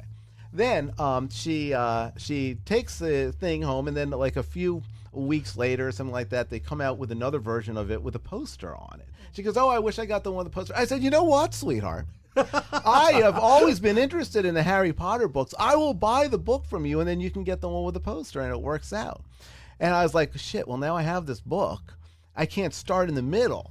So I went and I bought they had a pack of books, and I wish I could remember how many were in that. So I ended up getting the whole thing. And by the time I finished, they came out with another one. So let's see if we can remember the Harry Potter book. And do you girls know anything about Harry Potter? Yeah. Okay. Oh, man. Oh, you could remember the movies, and, Yeah. and maybe that'll help out. Both. I read the books and But there's a different number of movies compared to Yes, books, I correct. believe. Oh, boy. It's 6 All and right. 7. So we have the one, I don't know the names of the books, but we have the Sorcerer's Stone. So we have the first- Philosopher's Stone overseas, Philosopher's Stone, right? That's right. Yes, Yes. Philosopher's Stone. Based off the Legend of the Sorcerer's Stone. I say that because I got the title wrong, but that's cool. Yep. Okay, so there's the first one there. And then No, there's- Sorcerer's Stone was the U.S. title. Yes. Philosopher's Oh. Stone was the UK UK Oh, title. really? Yeah. Oh, interesting. Yep. Okay. Doesn't and then she already know the answer over here? I do. Well, Then then why are you just say chiming it. I in? already Why are did. you letting me go through this hassle? Because it's so much fun. Oh, my goodness. Okay, so our Final final answer? answer is 6 books, 7 movies. You had it reversed, but that's okay. 7 books. I gave you the leeway of 1, way. so Oh, you we got it. another wire. Yeah. Good That's job, incorrect. sort of. woo. I call a foul. Okay. We'll look it up. But we We'll still double No, got we it don't have to. right. I have them listed right here. So 7 is the correct answer. Okay, Sorcerer's Stone, we covered that. That was the first. Then the dude who went Chamber to of prison. Secrets. Oh, yeah, right? yeah. Prisoner of Azkaban. Right. Yeah. Then we had the Goblet of Fire. Oh, yeah. And then we had, let me see Order if I of can the Phoenix. read. Yeah, Phoenix, the Order of the Phoenix. And then we have Deathly Hallows? Deathly Deathly Hallows. Hallows. Okay. And then we have the last one, which was. The death of Harry Potter. It's Deathly Hallows is the final movie. No, there's one, no, movie, but there's Or one more book. book. There's one more book. It's here, and I am trying to read it. We'll just make up titles until you. Black Prince? Black Prince sound right? Yeah. Yes. That was the most recent one, the black Legend of the or something. Like that, yeah. I can't read my writing. It's like very, very The small at the back. Half-Blood Prince. Half-Blood Prince. Oh, There we yeah, go. thank There you we very go. much, yeah. 7. Okay, so yeah, you guys got it anyways, though. That's correct. 6 right, 4 wrong. The That's really good. Half-Black 60%. Prince is the Half-Blood. Cory Booker biography. Sorry. All right, gang. Great job on that game time for the contestants today. Man, Ed, you like having the more people I can pack into the studio, I feel like you're going to get to that 80%. It's a little party atmosphere here, so it's fun. And, when you're relaxed and you're not in the gun and you don't worry, you can share the responsibility of looking like a fool. It's a lot easier to come out with the answer. Why are you guys rolling up dollar bills over there, though? Has nothing to do with the news freaks, does it? There we go. What does that mean? I missed that. What does that mean? Moving on to Newsthing number 2. Newsthing number 2, we're headed to Petaluma, California in the Sonoma Marin Fair, which just wrapped up this past week. That was the site for the 31st annual World's Ugliest Dog Contest. Oh. Yeah, we're going to talk some ugly dogs. Are you excited, Edman? We're talking about actual dogs, Yeah, right? we are. We Good, are. all right. So one time a year, the dog owners from near and far bring their disheveled, unsightly, ghastly, hideous-looking creatures out in the hopes of being crowned this year's. But they're still worthy of love. Of course they are. Maybe. They want to become. Let's see how ugly they are Well, first. listen, I'm telling you what, they're the stuff of nightmares. I looked at a bunch of them. It's unreal. Anyways, when it was all said and done this year, last Friday night, they gave it away, so about a week ago, the title was given to Scamp the Tramp. Incidentally, Scamp won runner-up last year, but beat out 18 other bedraggled canines to take home the top honors this year. Scamp the Tramp is also the name of the next Martin Scorsese movie. Will he win an Oscar for it? Who I don't knows? think he will. Well, we're not really sure what breed Scamp actually is, but he's a bug-eyed, stubby leg, no teeth. It has dreadlocks, separated from the pack kind of look there. You can look him up on social. Looks on like social an media or English Google. bulldog that they got don't ran know. over by a car. They don't. They don't know. Hey, listen. Oh, wow. You know what, Rebecca? Have you ever won World's Ugliest Dog? No, you haven't. All right. So Scamp has a bone to pick. I You see what I did there? aspire to be like Scamp. Well, anyway, Scamp's owner, Whoa. her name's Yvonne Moronis. She lives out there in Santa Rosa. His tongue looked like it melted. Well, listen, you guys are okay. Now, Scamp this year won, and Scamp is not that aesthetically pleasing. However, we're going to talk about some past winners, and you guys are going to lose your mind. Some of them are truly horrifying. Yeah. Truly horrifying. Well, Yvonne Moronis, and I see now all three of them aren't even listening to me, listeners. They're looking on their listening, phones. Tara. I don't have a phone. So I'm doing this for you. It's just me and you guys. This is so intimate right now. It's so intimate. They could not care less what I'm saying. So anyways, she rescued Scamp back in 2014 after she saw the street dog who was originally found in the streets of Compton licking Taco Bell wrappers. I shit you not. Wow. That is real. Compton. That is real. So she found Scamp on Pet Finder, popular pet Yeah, adoption site. I love that Yeah, site. an online service, and Moronis was ecstatic, saying, this was kind of funny. I love the story. He meant to swipe in the other direction. No, she said she picked up Scamp and was bringing him home. And in the front seat of the car, they were just kind of riding down the road together, having conversation, whatever. Turned on the radio, and One Love by Bob Marley started playing. And she looked over, and Scamp, with his dreadlocks and all, was bobbing his head to One Love by Bob Marley. That she said it in a post-event interview. And I'm shit you not. That is a real thing. You think I'm joking, but I'm not. So anyway, No, you can't make that. she was really excited. She said, he's Scamp the Champ now, no longer Scamp the Tramp. She renamed him. I think the audience saw his beautiful spirit and everything he's given back to the community. And listen, He looks happy. He literally does, he works more hours than I do. He's going to kids. He's going to schools to see kids. He's going to senior centers. He volunteers at a kissing booth. I don't know how that works, but he raises a ton of charity there in the community for people. They want to get a look at Scamp. Runner up last year, winner this year. This just proves if you want something bad enough, you'll work hard and get it the next year, right? Dog looks like he could make $6 at a time. So anyway, Scamp. Kissing. Scamp, Moronis named Scamp the Tramp because her grandmother always used to tell her not to talk to hobos and scamps and tramps out on the street. Yeah. So that's A how lot of depth in this story, you know. Oh yeah, this it's name. very. This is Many layers. Many layers. Oh, we're peeling back. We are peeling back. Anyways, like I said, Scamp volunteers a lot of his time. I don't know if it's willingly. I don't know if anybody asked Scamp. Right. Scamp, I don't want to go to the senior center again. Can you just let me be? I'm trying to get some beauty sleep here. Anyways, this is funny too. Moronis, I'm starting to think she has a thing for these kind of unfortunate looking dogs. Yeah. She's won this event 2 other times with 2 different dogs. This sounds like Now somebody this is a who. scam. She won Yeah, before scam. with Nana and Munchkin, and she insists, Moronis insists that she doesn't set out to find these appearance challenge dogs. They just Sure. kind of find her. Yeah, but she was on She's a website. scrolling Pet Finder. Pet Finder. This is like me when I say, I swear, I didn't mean to find this girl online dating. I mean, she just found me. I don't mean to find all these college girls that I go out with. God, I mean, people want to act like I'm, some kind of deviant. I mean, they come after me. It's not, so, okay, we might be 15, 20 years apart. It's not my fault. Well, Moronis said she knew right away, like I said before, that she had found the right dog in Scamp, the Bob Marley song. And unbelievably, after the song got done, he lit up a spliff and was like, do you want some of this? I don't know if that part's true or not. That was no spliff. That was his tail. It was really dreaded up. It was really tight Tell the tail. difference. So anyway, Scamp the Champ took home the top prize of $1,500 for being horrifying. Also got a trophy shaped like a Rottweiler and the trip to New York City for the appearance on the Today Show, which I think Scamp was on a day or 2 ago. You can look that up on YouTube probably. We'll just run down the list here. Second place went to a Pekingese named Wild Thing. I would like to get a look at Wild Thing. I haven't taken a look at that little creature yet. Third place to a Chihuahua named Tostito. I wonder if Tostito... He also won the Spirit Award at the event as well. I wonder if Tostito was pissed off that the winner, he's a little Chihuahua, and the winner was licking Taco Bell wrappers in the streets of Compton. Oh, wow. Is that kind of an FU to Tostito? Yeah, it sort of is. Like... You guys take a look at Wild Thing? No, not yet. Well, People's Choice Award went to Meatloaf. Meatloaf was a bulldog who said he would do anything for the title, but he won't do that.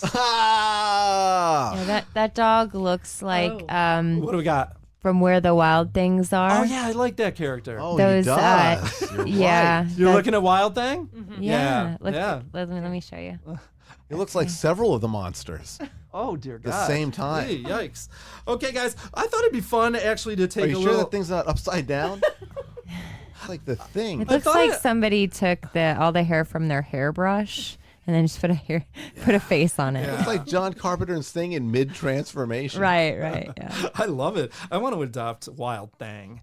Anyways, guys, I thought it'd be fun if we kind of did a little reprisal for the last decade or so on some of these winners and give you a little backstory on some of the ones. For the listeners at home, if you're really interested and you want to see some of these terrifying, horrifying looking dogs, I'm going to give you a list that you can kind of put together and kind of see. So I already mentioned Nana. She won 3 straight years, 99, 2000, and 2001. She was a Chihuahua mix. She appeared on Jay Leno twice, appeared on the cover of a Rat Dog album as well. Rat Dog was a band founded by Grateful Dead member Bob Weir, founded in 95. Unfortunately, Nana did die in 2006, but I mean... I'm sorry, later in that year in 2001. Well, you probably couldn't really tell the difference. No. 2002, the winner was Rascal, a Chinese-crested... actually, this was great. Rascal was cast in 4 horror movies. Wow. Yeah, that's so awesome. I love that. 2003, 2004, and 2005, in my opinion, this was the scariest of all the dogs I saw. Let's find 2003, 2004, 2005, absolutely, unbelievably, mind-blowingly horrifying. It was a blind Chinese crested named Sam. Sam, okay? That name is innocuous. Take a look. Sam died in 2005, ending his reign of terror, thankfully. But you guys got to get a look on at this little thing here. I can't believe it. I still have nightmares about this dog here. I'm going to move on as you guys look at that. I've seen this dog. He looks like the dog that was trapped in that log. Is that real? It's real. Oh my goodness. Yeah. When did you say he died? 2005, 2006? Are you sure? I know, right? It looks Oh my goodness. Yeah, horrifying, right? Yeah, that was the scariest dog I saw. Well-deserved three-peat, by the way. Well-deserved. Okay, moving on. 2006. Arnie won in 2006. There was a scandal this year, though, guys. 2006, a huge scandal. Oh, yeah? Apparently, someone had hacked the contest internet voting page, deleted about 40,000 votes from the leader at the time, who was Pee-wee, Sam's son. I can only imagine what Pee-wee looks like. And 30,000 votes from second place winner at the time, Victoria. So officials said the only thing we can do is restart the voting process. Oh, really? They did, and it led to Arnie being crowned winner. Moving on real quick, 2007 Elwood, 2008 Gus, 2009 Paps beat out a 16-year-old blind Chinese crested Miss Ellie. These Chinese cresteds don't turn out to be that good looking, do they? 2010 Princess Abby, 2011 Yoda, 2012 Mugly, the first dog to win from out of the United States. She's from England there, Mugly. 2013 Wally, 2014 Peanut, 2015 Quasimodo. Of course. 2016 was Sweeper Rambo, and 2017 Martha, and this was the year. 2017 Martha, and 2018 Jaja, who died like a month later. Won last year, but died a month later. Yeah. The People's Choice that year was Himasabu, who has they call it the Trump dog because it has a strawberry blonde comb over it. You can look up Himasabu as well. So guys, So he won?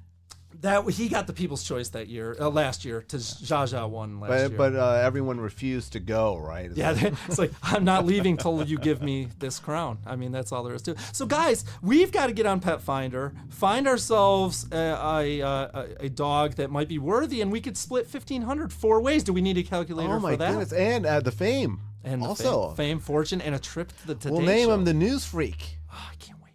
Or if you don't want an ugly animal, like Pet Finder has every animal in the nation that's in a shelter or a foster So home. by the way, real quick, one last. We want an ugly one. Well, yeah, we definitely do. One last note on this: the contest has been held annually for this many years, and it's to draw attention to adopting. Every animal needs love and whatever. A lot of people say, "Oh, this is cruel and unusual." The only thing I think's cruel and unusual is they still make them do the swimsuit competition.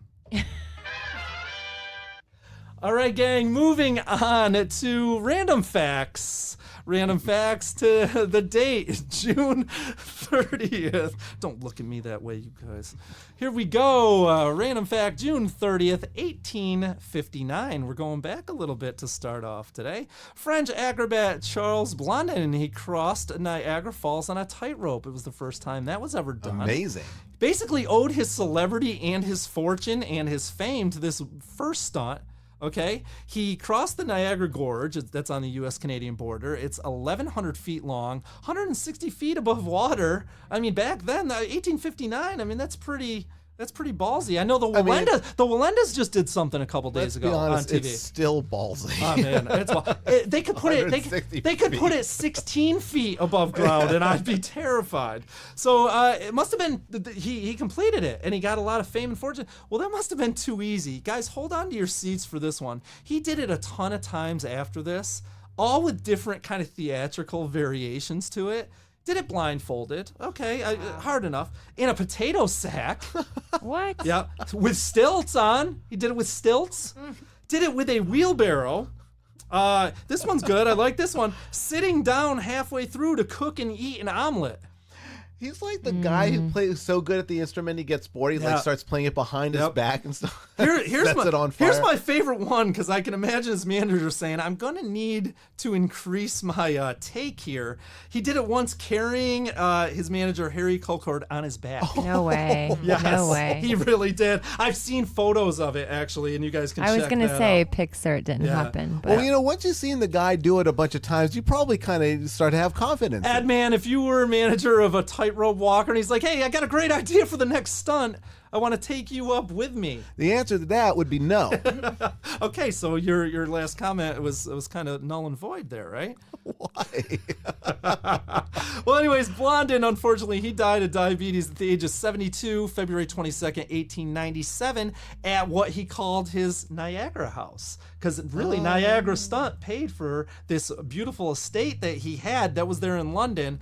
His third wife, Catherine, actually survived him by 4 years, but she died of cancer at the age of 36. So you guys can do the math on that. 36 and 36 is 72, isn't it? Edman, you see another Catherine. Actually, this was too good that I just pulled this out because another Catherine just made news a day or two ago. Yeah. Runner-up, American Idol 2006 runner-up, Catherine McPhee. You remember her? Yeah, you've seen this, guys? She actually just got married. Yesterday, Friday? She got married, and she's 35, by the way. She got married to 69-year-old record producer David Foster on Friday. Right. It's his 5th marriage. It's her 2nd. Well, I hope she gets a few good albums out of it. Well, listen, when she was on American Idol, he was producing the songs for American Idol at the time, which is kind of creepy as well. Is that creepy? Well, yeah, she was very. I mean, she was. They might really 2000. care about Let's each see. Let's do the math here. 13 years, so she was 22, and he was what, 58 or something. So I don't think they care about each other. I think this is a money grab for sure. But you don't know. I do. You don't know. Ed. Come on, man. I give him a lot of credit. I mean, she's a nice looking lady, and he's gonna live out the rest of his days, and he doesn't care if he has to pay her half his estate. No, I don't agree. I've read a few interviews with them. Are they lovebirds? They are, and he describes Hey, listen. her as being like an old soul, and he's, I mean, how old is he? 58? The only thing He's about her 69. that's old. Oh, 69? Yeah. Oh, perfect. When the lights go down and she has to actually do her wifely duties with a 69. You think she's really into it? She's got Well, dollar laying signs. down the wrinkles kind of flattened. I guess. This is, but really, like they always say though, the 5th time is the charm. I know that's a popular saying. So good luck to those two young kids. I'm rooting for them. 1882, guys, is our next random fact. June 30th, Charles Guiteau was hanged in Washington D.C. for the assassination of James Garfield. We tend to forget that Garfield was actually assassinated, right? He has the 2nd shortest term of any U.S. president. He served 6 months, 15 days. And he's second only to William Henry Harrison, who spent 1 month, 31 days in office before dying to typhoid and pneumonia. A short but memorable term. We really elected someone in office that was in such a bad state? Well, I don't We know couldn't if do this that is- as a country. Could we? I don't know if this is true, but I heard that dude insisted on riding home in the rain to show how tough he was, and then that's what got Really? him sick. Yeah. That's really interesting. Well, back to Garfield. Apparently, for some delusional reason, Charles Guiteau he falsely believed he played a huge role in Garfield getting elected to the presidency. Okay. So he thought he was. He should have been rewarded with a position within the cabinet. Yeah. So he wanted to serve in Vienna or Paris, and he sent Garfield a letter asking for this, and Garfield was like, I don't know you, dude. Who are you? Like, I'm going to say no. Right. And he rejected the applications, so Guiteau decided to shoot him. July 2nd, 1881. Wow. I feel that is an overreaction. It was. He shot him at the Baltimore and Potomac Railroad Station there in D.C. Garfield did survive the initial shooting. A few months he hospitalized, but a few they months. put leeches on him or something. Yeah, and- yeah. He eventually did succumb September 19th, 1881. So Oh, you know it's what? Still, I think think they put their fingers in him to get the bullet out, and they infected him with that. Is that true? I believe so. I didn't read that far into it, but anyways, as we know, June 30th, It died very painfully. from what I understand. Giteau was given the hammer. I wonder if I was ever responsible for somebody getting a elected office or a job. Did you? Probably. I had to have Not. been. I had to have been. I'm in a great not position of power at hand. I'm the host of the News Freaks. Are you kidding me? Well, I mean, you could do it now. Oh, okay, now. All right, guys, we are going to wrap up with a little. Well, we don't have to wish him happy birthday, but it is Iron Mike Tyson's 53rd birthday Yay! today. Happy birthday! Well, Thanks for giving me such great entertainment 2 minutes at a time. Well, that's what I was going to say, Ed, man. I know we've had this discussion a bunch of times. We used to watch a lot of his fights and be in awe of his sheer was power. incredible. And, I kind of think, what if this guy didn't go off the rails? And what if he just was able to corral his demons and They've not, been champ not be. forever. Yeah, I mean, it's unreal. Well, anyways, I'm going to give you kind of like a little overview of the life and times of Mike Tyson to close out the show here. He won his first 19, this is crazy, won his first 19 pro fights by knockout or stoppage in 12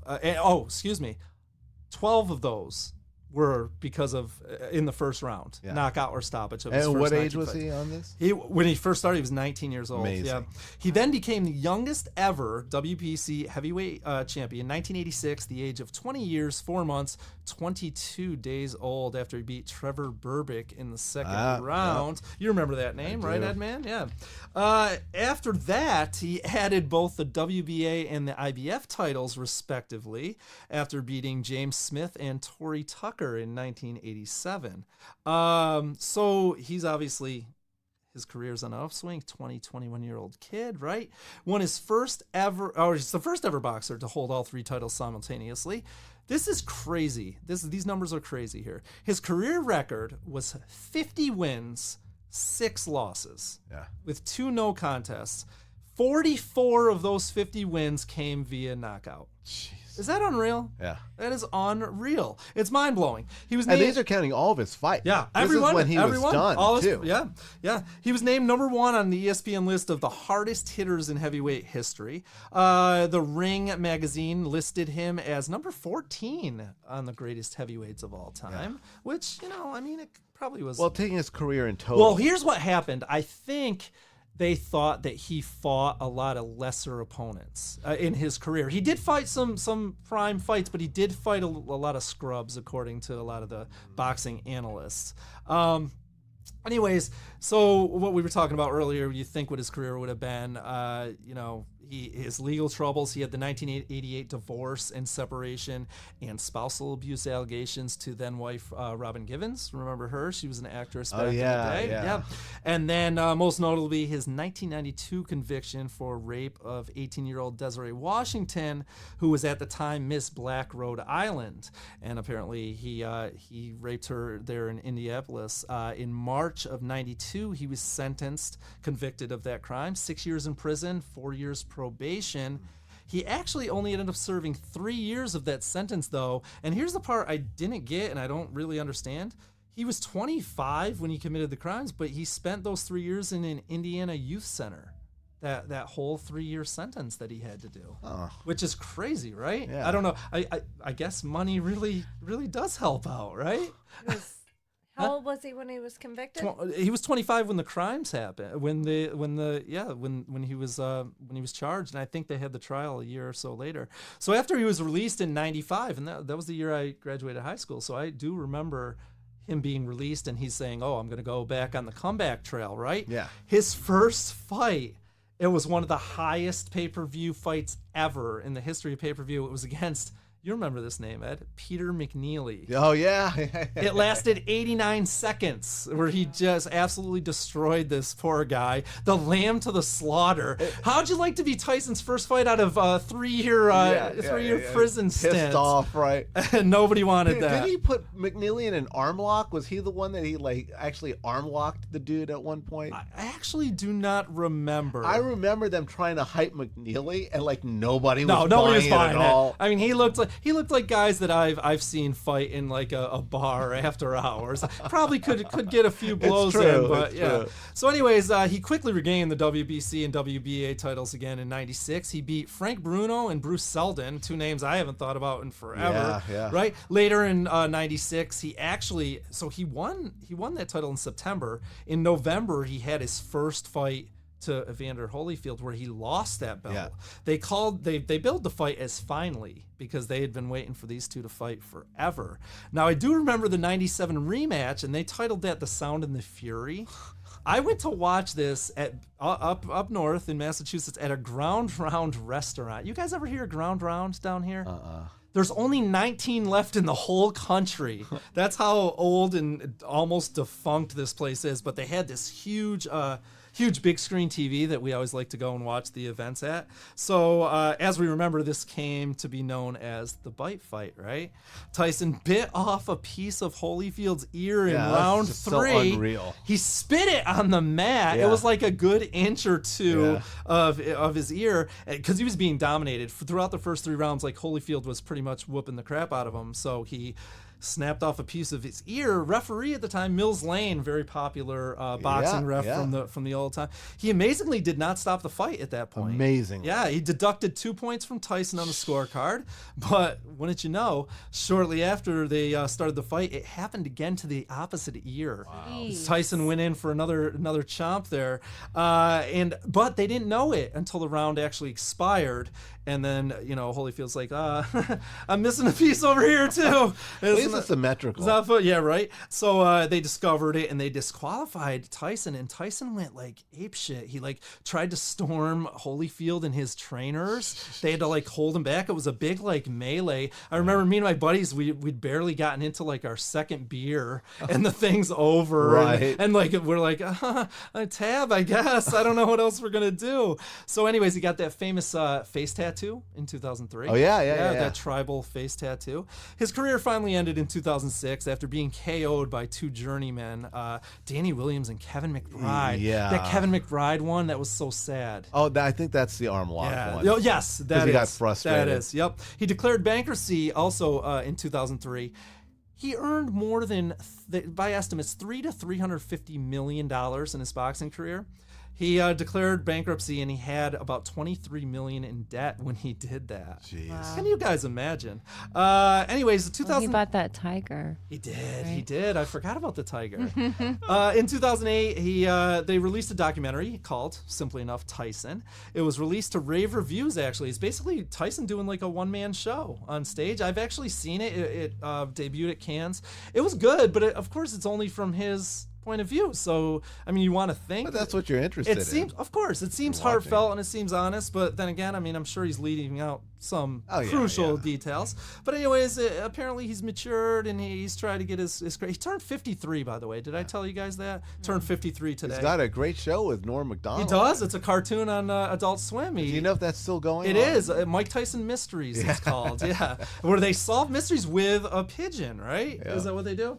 Well, anyways, Ed, my clipboard is showing. That means this show was a knockout, Yes, I think, right? yes. I think, ladies, did you like it? Still in our prime, the News Freaks. Up and Fantastic. coming. Fantastic. Fantastic, good. Fantastic. That's a good review. Guys, if you want to leave us a review, please do on any of your podcast platforms. Now, only if it's we need 'em. positive, though. Yeah, I know. We don't want anything below a 5-star.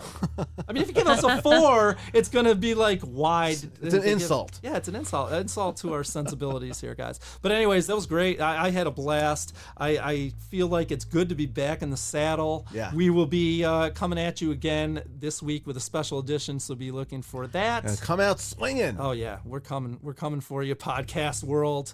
Anyways, guys, I hope everybody has a great night, a great week. 4th of July coming up. You guys got any plans? I'm going to hide from the fireworks. Yeah, ladies. I'm gonna overeat and try to take a nap. Oh God, I want a nap so bad. 4th of Angel, July. what about you? Oh, She's I'm gonna gonna look. drink. She's gonna look for a new And dog. she's gonna go see how many patriotic songs she can sing at the Vietnamese social club Oh next door. yeah. Well, They're gonna do love that it. now. Yeah. Well, we gotta learn the Vietnamese national anthem. Oh, my no, goodness. We can really impress them. I don't have time. All right, guys. Anyways, that is going to do it for us. Please tell your friends, tell your family, tell your exes and your Tell your enemies. enemies, yes. Anybody. We want to get some ears on this thing. Hopefully you enjoyed it. Our special thanks again to Tania Tare. That was awesome having her on the show. That was so cool, Tanya. That was great. Thank you. Come again sometime, please. We'd love to have you back. Guys, be safe this 4th of July. Don't blow your fingers off. And you got something to add? Yeah, we gotta tell them who everybody Wrap is. it up for the Ed Man. I'm Terry. I'm Rebecca. And Angel.